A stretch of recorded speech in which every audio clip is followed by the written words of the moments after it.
Así que lo que haremos hoy será aplicar ingeniería inversa. Suena bien esa. A ver, evaluando las texturas que sí podemos ver, las promesas que trae el empaquetado y los estándares típicos de formulación en la cosmética de consumo masivo, pues vamos a deducir cómo están construidos realmente estos cosméticos por dentro. Me parece fantástico porque es un ejercicio estupendo para entender la química que opera detrás del marketing y, bueno, proporcionar herramientas de decisión basadas en la ciencia pura y dura para la audiencia. ¿Qué falta hace, desde luego? Ya te digo, y ese es el valor real para quien nos escucha hoy. Evitar caer en compras impulsivas basadas únicamente en un envoltorio bonito, que todos hemos caído alguna vez. La idea es descubrir qué fórmulas de esta colección Fireworks tienen sentido para lograr ese acabado de festival de verano y cuáles podrían ser un desastre total dependiendo del tipo de piel que tengas. Totalmente. Hay mucho riesgo oculto. Pues si te parece entrar en materia, parece lógico empezar por los verdaderos pesos pesados visuales de este lanzamiento. Esos productos que están diseñados a gritos para monopolizar la atención desde la estantería. Hablamos de la paleta de sombras y el iluminador corporal en formato stick. Pues si te parece, empezamos por la paleta, la Fireworks Eyeshadow Palette. Venga, vamos a ello.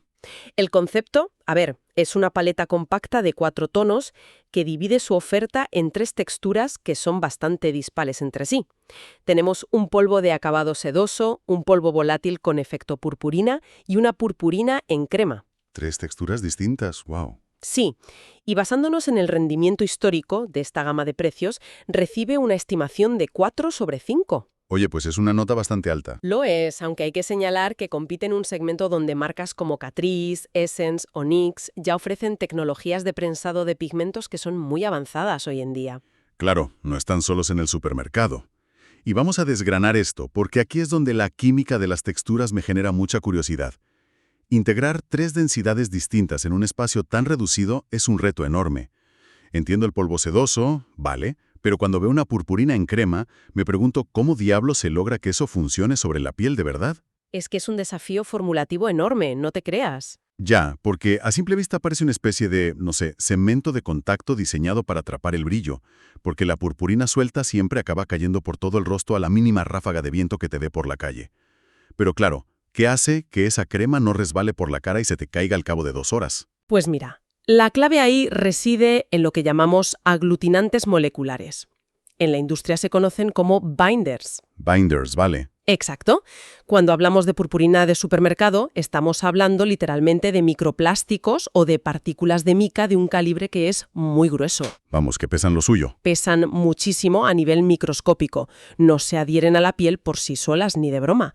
Así que la crema que las contiene no es una crema hidratante tradicional como la que te echas en la cara. Entonces, ¿qué es exactamente? Es una suspensión a base de polímeros líquidos y siliconas volátiles. El mecanismo es muy curioso, funciona así. Al aplicarlo en el ojo, las siliconas facilitan que deslice suavemente sobre el párpado. Vale, para que no raspe al ponerlo. Eso es. Pero al cabo de unos minutos, esa parte volátil de la silicona se evapora, desaparece, y los polímeros restantes se endurecen ligeramente. Qué fuerte. Sí. Crean una especie de red adhesiva que deja la partícula pesada suspendida y anclada a la piel para que no se mueva. Pero a ver, ese anclaje debe tener sus riesgos, estoy seguro.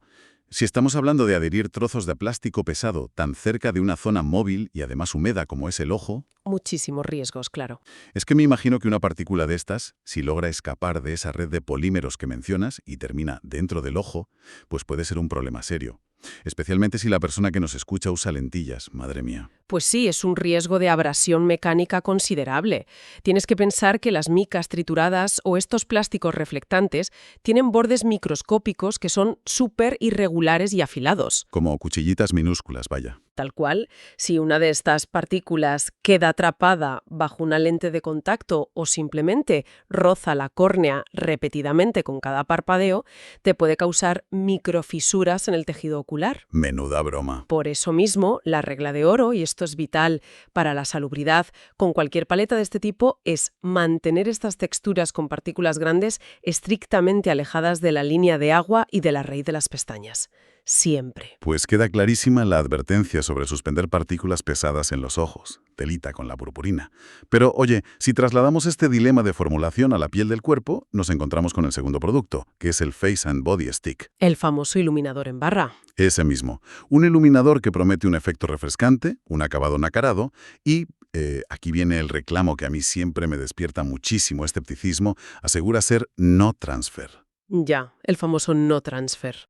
Obtiene una valoración de 3,8 sobre 5 en el análisis, por cierto.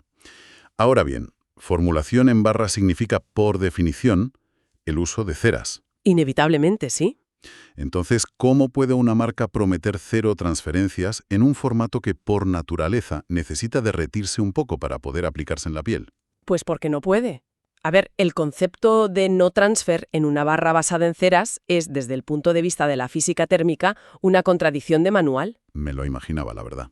Es que para que un producto cosmético tome la forma de un stick sólido y no se desmorone dentro de su propio envase, necesitas ceras estructurantes. Pueden ser cera de abejas, cera de candelilla o alternativas sintéticas. Vale, para darle esa estructura dura, ¿no? Exacto. Y estas ceras tienen un punto de fusión muy específico. Tienen que mantenerse sólidas a la temperatura ambiente típica, digamos, a unos 22 grados en casa. Ajá. Pero tienen que estar formuladas para empezar a ablandarse y fundirse justo en el momento en que entran en contacto con el calor humano, que ronda los 37 grados. O sea que es pura ingeniería térmica. Me recuerda un poco al proceso de atemperar chocolate en repostería. Fíjate, es un ejemplo buenísimo. Claro, el formulador tiene que clavar la temperatura exacta para que el stick deslice sobre el hombro sin ser una piedra, pero a la vez sin que se convierta en un líquido inmanejable que se te escurra por el brazo. Es que la analogía del chocolate es perfecta para entender dónde falla la promesa del empaquetado. A ver, cuéntame. Piensa en esto. Si el producto está diseñado para ablandarse a 37 grados por el contacto con tu piel, ¿qué ocurre en un ambiente exterior de pleno verano donde la temperatura ambiente ya supera los 30 grados fácilmente y encima tu piel está transpirando? Pues que te derrites, claro. Exacto. La cera no se vuelve a solidificar por completo. Se mantiene en un estado semiblando constante. Mala mezcla. Y si a esto le sumas la fricción física del collar de una camisa de lino blanca o el roce de los tirantes de un vestido, pues la transferencia es mecánicamente inevitable. Mancha seguro. Vamos, que te arruina la ropa en cuestión de segundos. Sin duda. Y además hay un factor dermatológico que es clave aquí. Las ceras y los emolientes de estos sticks son ingredientes muy oclusivos. Oclusivos, que taponan, vaya. Eso es. En la piel del cuerpo pueden funcionar más o menos bien, pero si a alguien se le ocurre aplicar esto en un rostro con piel grasa o con tendencia acnéica, va a bloquear la salida natural del sebo. Y te sale el temido granito. Peor aún, visualmente, una capa gruesa de mica metalizada actúa como un reflector direccional. Cualquier mínimo relieve que tengas, ya sea un granito pequeño o un poro un poco dilatado, va a proyectar una sombra enorme, resaltando la textura de la piel de una forma exponencial. Madre mía, de intentar disimular a ponerte un foco encima. Pues ese contraste de texturas nos lleva a un salto evolutivo súper interesante dentro de esta colección. Ya hemos establecido que las fórmulas basadas en ceras fallan estrepitosamente cuando se enfrentan al calor humano y al sudor, porque se derriten. Sí, ese es el límite de la cera. Es precisamente el párpado móvil. Es una pregunta excelente. Y la respuesta parece ser el delineador de ojos morado con destellos que han incluido en el lanzamiento. Totalmente. Porque este delineador representa una solución química que es completamente distinta al stick. Vamos a ello. Hablamos de un eyeliner en formato rotulador o formato pen con una punta ultra fina. Y este sí que se comercializa bajo promesas de secado ultra rápido, resistencia al agua y resistencia al sudor. Y a este sí le damos buena nota, ¿no? Sí, su valoración sube a un estupendo 4 sobre 5, lo cual tiene bastante sentido, la verdad, dado que esta cadena de supermercados tiene un historial larguísimo de aciertos técnicos en este tipo de envases. Suelen competir sin problema con referentes muchísimo más caros, como el Epic Ink de NYX. Sí, Mercadona suele bordar los formatos de rotuladores, eso es cierto. Pero aquí viene lo realmente interesante para mí. Hay algo que no me encaja a nivel de diseño. A ver, sorpréndeme. Estamos hablando de un rotulador con punta de fieltro, que, si no me equivoco, básicamente funciona por capilaridad, ¿verdad? Exactamente. La tinta fluye desde el depósito interior a través del fieltro hasta la punta. Pues ahí voy. Si este delineador tiene color morado, pero también incorpora destellos brillantes, o sea, purpurina, ¿cómo es posible que esos trozos de purpurina no atasquen los poros diminutos de la punta de fieltro al primer uso? Es que esa observación técnica es muy aguda, fíjate. Es que no me cuadraba. Y no te cuadraba porque en un formato de rotulador nunca vas a encontrar purpurina real, o sea, ni plástico ni mineral de gran tamaño porque bloquearía ese flujo capilar instantáneamente. Se secaría el rotulador. Ah, vale. ¿Y qué le ponen entonces para que brille? Lo que utilizan son suspensiones de micropigmentos perlados que son extremadamente finos. Están procesados a un tamaño de micras, tan diminutos que logran atravesar el fieltro sin obstruir absolutamente nada. ¡Qué pasada de tecnología para un producto de supermercado! Sí, y para asegurar que ese micropigmento resista al agua y al sudor en un párpado graso, la fórmula descarta por completo las ceras que veíamos antes y recurre a lo que en química denominamos polímeros filmógenos. Polímeros filmógenos.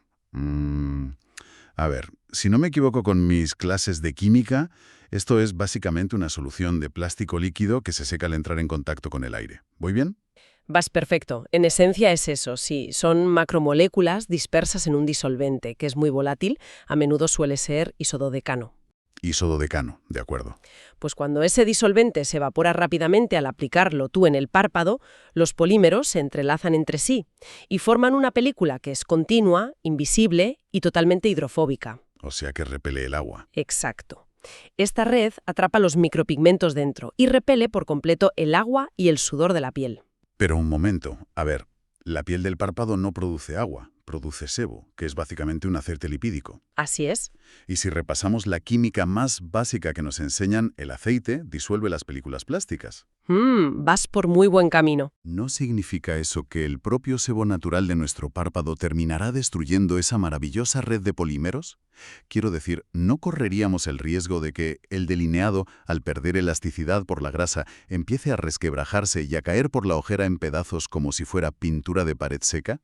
Pues le acabas de dar justo en el clavo. Ese es precisamente el talón de Aquiles de la llamada resistencia extrema en cosmética. ¿Sabía yo que había truco? Claro, la fricción constante de los miles de parpadeos diarios que hacemos, combinada con ese sebo natural del que hablas, pues terminará por fracturar la película plástica en párpados que sean muy grasos. Inevitable, claro. Y esto, ojo, abre un debate tremendo sobre la salubridad y la forma de retirar el producto por la noche. Uy, el desmaquillado, claro. O la fórmula está diseñada para repeler el agua a toda costa.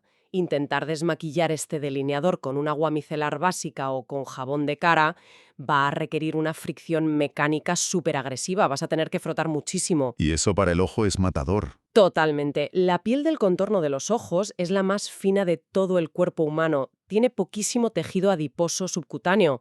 Frotarla así rompe capilares microscópicos y favorece la flacidez a largo plazo. Madre mía, telita. Por eso, para disolver esa red de polímeros sin frotar y sin dañarnos, es absolutamente imperativo utilizar un desmaquillante bifásico. Ah, claro, el de 2 fases. Eso es, cuya fase oleosa va a imitar ese proceso de disolución plástica que tú decías con el sebo, pero de una manera súper controlada, rápida y suave. Vamos, precisión milimétrica para aplicar con el rotulador y química lipídica para retirar sin dejarte el párpado en el intento. Tiene todo el sentido del mundo. Exactamente. Pues pasando al siguiente producto, vamos a dejar atrás toda esta rigidez estructural de los polímeros y de la que hablábamos para meternos de lleno en hablar de pura fluidez. Porque, a ver, toda la colección de maquillaje que esté tan marcada por el exceso visual necesita un producto ancla, ¿verdad? Sí, algo que rebaje un poco. Exacto. Algo que equilibre el dramatismo de los metales y de los morados tan potentes. Y ese papel recae sobre el producto más versátil, yo diría que el más ponible de todo el lanzamiento, el Glow On Gloss. Pues fíjate, este brillo de labios es precisamente el producto que obtiene la máxima calificación de todo nuestro análisis. Se lleva un 4,2 sobre 5. Nada mal, casi rozando la perfección de supermercado. Sí. Aporta luminosidad con pigmentos, promete un efecto de volumen 3D y dice tener una textura no pegajosa. Lo de no pegajoso es fundamental. Pero lo más destacable en su estrategia de ventas y lo fascinante de esto es que afirma estar enriquecido con vitamina E y ácido hialurónico. Palabras mayores.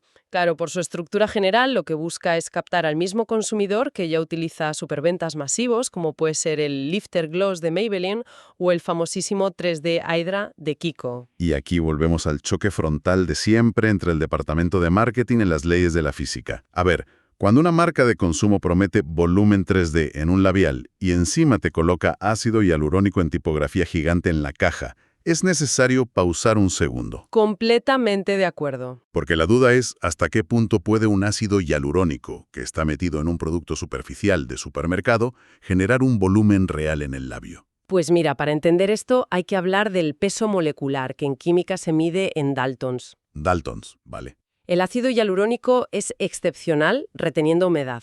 Eso es un hecho.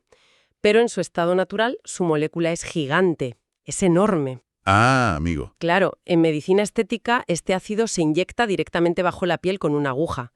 Pero en cosmética tópica, para que penetre la barrera cutánea de la piel, el laboratorio tiene que hidrolizarlo. Es decir, cortarlo en fragmentos de muy bajo peso molecular. Y te aseguro que eso es un proceso enormemente caro. Y dudo que un gloss que cuesta 4 euros tenga ese tipo de procesamiento. Exacto. En brillos de labios de consumo masivo se utiliza ácido hialurónico de alto peso molecular.